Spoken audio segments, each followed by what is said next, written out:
La Iglesia Católica necesita 60.000 personas para cubrir la venida del Papa Francisco al Paraguay. Por eso habilitaron una página web para que se inscriban los voluntarios interesados. Nuestro compañero Mauricio Durán nos cuenta los detalles. Buenas tardes, Mauri, digo bien. Buenas tardes, Tania, así es. franciscoenparaguay.org se llama la página habilitada para que estas prácticamente 60.000 personas se inscriban de manera más rápida y fácil y puedan ser así servidores para el tiempo en que dure justamente la visita del Papa en nuestro país. Guillermo Sosa es uno de los organizadores quien nos explicó también para qué va a servir exactamente, para qué van a servir estos 60.000 voluntarios que estarían trabajando ya de manera gratuita, obviamente, y voluntaria en este servicio.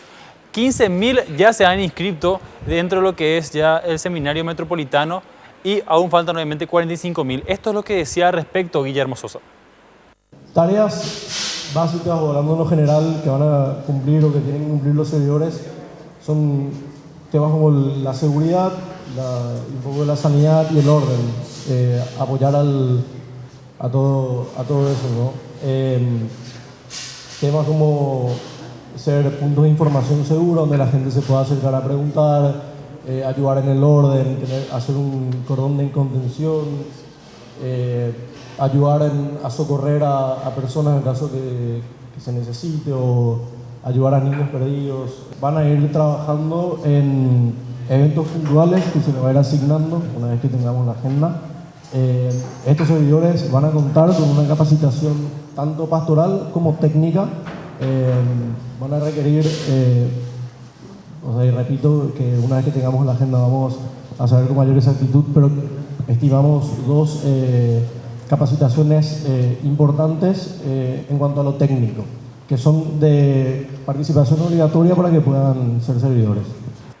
Entre 16 y 70 años, según explicaron los organizadores, deben tener las personas que quieran inscribirse. Ahora, ¿qué pasa con las que viven ya en una zona bastante alejada y no tienen acceso a internet? En este caso podrán hacerlo ya en un futuro por mensajes de texto, y también en algunos casos algunas personas irán hasta estas comunidades alejadas para inscribir de forma manual a las personas que quieran ya formar parte de esto. Dentro de lo que es la página web, donde están ya las diferentes opciones para que una persona se inscriba, justamente aparecen ya problemas de salud, edad y algunas otras cosas que ya estarían separando a las que sí pueden participar en ciertos actos de las que no. Por ejemplo, en algunas ocasiones deberán ya caminar atrás del papamóvil o hacer otro tipo de servicios, cosa que quizá una persona ya de mayor edad no podrá hacer. Entonces todo esto se va a estar ya separando de manera más fácil en una página web que es, como ya dijimos, franciscoenparaguay.org.